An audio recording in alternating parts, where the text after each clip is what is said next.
Baik penonton, selain kita perlu cakna terhadap risiko jangkitan COVID-19 dalam komuniti dan juga kepada diri kita, kita perlu juga untuk mengetahui risiko jangkitan penyakit bukan COVID-19. Dan hari ini kita akan memberi perhatian kepada penyakit ataupun jangkitan hepatitis. Bagaimana pentingnya untuk kita mengetahui langkah-langkah perawatan, langkah-langkah pencegahan dan juga punca-punca kepada jangkitan hepatitis ini. Jadi untuk kita mengetahui dengan lebih lanjut berkenaan perkara ini, kita bersama dengan Dr. Nuraliza Abdul Muttalib, pakar hepatologi dan gastroenterologi yang merupakan ketua unit gastroenterologi Jabatan Perubatan Am Hospital Kuala Lumpur. Assalamualaikum doktor. Waalaikumsalam warahmatullahi. Selamat pagi Menawar, selamat pagi Malaysia. Ya, selamat pagi doktor. Jadi topik perbincangan kita pada hari ini adalah sangat penting untuk kita meningkatkan tahap kesedaran masyarakat di luar sana, khususnya berkaitan jangkitan hepatitis ini doktor. Jadi untuk permulaan mungkin doktor boleh kongsikan kepada penonton apa yang dimaksudkan dengan jangkitan hepatitis ini doktor.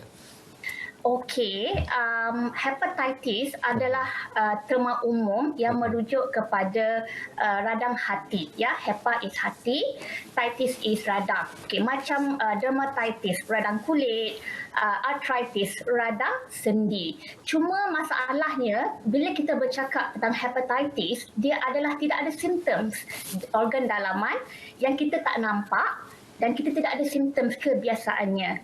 Jadi bila kita bercakap dengan hepatitis, radang hati ni, dia terbahagi pada dua. Kita ada akut, iaitu jangkitan ataupun penyakit hepatitis yang berlaku dalam jangka masa pendek dan dia sembuh.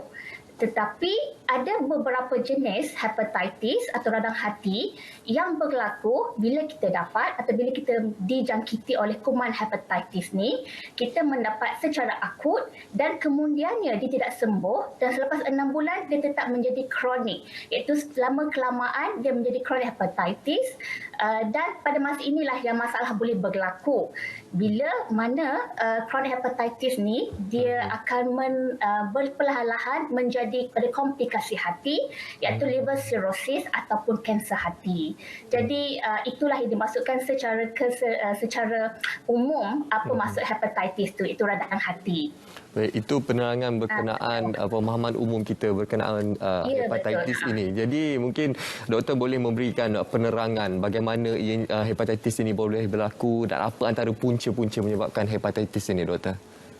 Okey Munawar, bila kita bercakap tentang hepatitis, sebenarnya banyak punca-punca ataupun sebab kenapa hepatitis ini berlaku. Tetapi di Malaysia, yang kebiasaannya berlaku adalah disebabkan oleh viral hepatitis, iaitu jangkitan kuman hepatitis. Ada sebab lain lagi. Ya, kita pergi ke kuman hepatitis dan di Malaysia, senang nak ingat. Okay, kita ada 5 jenis hepatitis. Hepatitis A, B, dia ikut alphabetical order lah. A, B, C, D, E. Tetapi di Malaysia, yang biasa berlaku adalah hepatitis A, B dan hepatitis C. Bila kita bercakap tentang viral hepatitis, hepatitis A adalah berlaku secara akut. Ya, dia hanya berlaku secara jangka masa pendek dan insya-Allah dia boleh sembuh. Tetapi bila seseorang itu dijangkiti oleh hepatitis B ataupun C, kemungkinan hepatitis ini akan berlarutan, akan menyebabkan kronik hepatitis dan itulah boleh berlaku komplikasi yang seterusnya. Selain pada viral hepatitis, ada juga penama yang berlaku disebabkan oleh punca-punca lain. Contoh yang paling yang paling biasa berlaku adalah hati berlemak. Lemak yang menyelaputi liver hati dan ini lama kelamaan menyebabkan steatohepatitis, iaitu hati yang berlemak. Di samping itu, contoh yang yang boleh kerap berlaku di Malaysia adalah pengambilan ubat-ubatan dan juga pengambilan alkohol yang berlebihan. Ya doktor, kita sudah maklum dari segi pencerahan doktor tadi ada kategori-kategori dan kebiasaannya hepatitis A, B, C yang berlakunya kebiasaannya dialami ataupun berlaku dalam kalangan rakyat Malaysia. Jadi mungkin doktor boleh berikan contoh-contoh mudah yang difahami kepada masyarakat di luar sana bagaimana hepatitis ataupun viral hepatitis ini boleh menjangkiti seseorang doktor. Okey, berbalik kepada varian hepatitis, contohnya hepatitis A yang berlaku secara akut. Dia menjangkiti melalui pencemaran air ataupun makanan yang tercemar. Okey, jadi ia terdedah kepada mereka yang berisiko tinggi yang mempunyai sistem air yang tidak selamat, sistem pemakanan yang tidak sihat dan sebagainya. Tetapi jika kita bercakap tentang hepatitis B dan C, hepatitis B dan C dijangkiti melalui darah dan juga cecair badan. Okey, darah dan cecair badan adalah seperti air mani, air liur dan sebagainya. Okey, untuk hepatitis B dan C, memandangkan ia menjangkiti melalui darah dan cecair badan, dia boleh berjangkiti melalui beberapa cara. Yang pertama yang biasa berlaku di kalangan rakyat Malaysia adalah pemindahan daripada ibu kepada anak. Ibu yang dijangkiti hepatitis B melahirkan anak dan anak itu kemungkinan besar juga dijangkiti hepatitis B sekiranya tidak diberi rawatan awal. Kedua, melalui pemindahan darah. Okey, jadi pemindahan darah pula, kebanyakan darah kita alhamdulillah sekarang ni PDN telah menyaring darah kita untuk pemindahan darah. Mereka-mereka yang menderma darah di PDN, darah mereka disaring untuk hepatitis B, C dan juga HIV dan beberapa virus yang lain. Tetapi saringan ini hanya berlaku pada tahun 1994 sahaja. Jadi mereka yang mempunyai sejarah pemindahan darah sebelum tahun 1994 mempunyai risiko tinggi juga untuk mendapat hepatitis B ataupun C. Okey, yang antara cara-cara lain yang boleh menyebabkan hepatitis B dan C dijangkiti adalah melalui suntikan jarum. Okey, ini terutama di kalangan mereka yang terlibat dalam penyalahgunaan dadah. Yang keempat ialah pengkongsian barang-barang peribadi yang tercemar dengan darah dan juga cecair badan. Okey, barang peribadi ni yang kita pakai yang boleh mengeksposkan kita kepada kuman. Bayangkanlah ya, hepatitis B itu sendiri dia boleh hidup di atas permukaan yang kering di udara dalam masa 5 hari. Okey, jadi jika sesuatu benda itu tercemar dengan darah hepatitis B dan bayangkanlah seseorang yang mempunyai luka memegang darah tersebut, ada risiko bahawa dia juga dijangkiti oleh hepatitis B.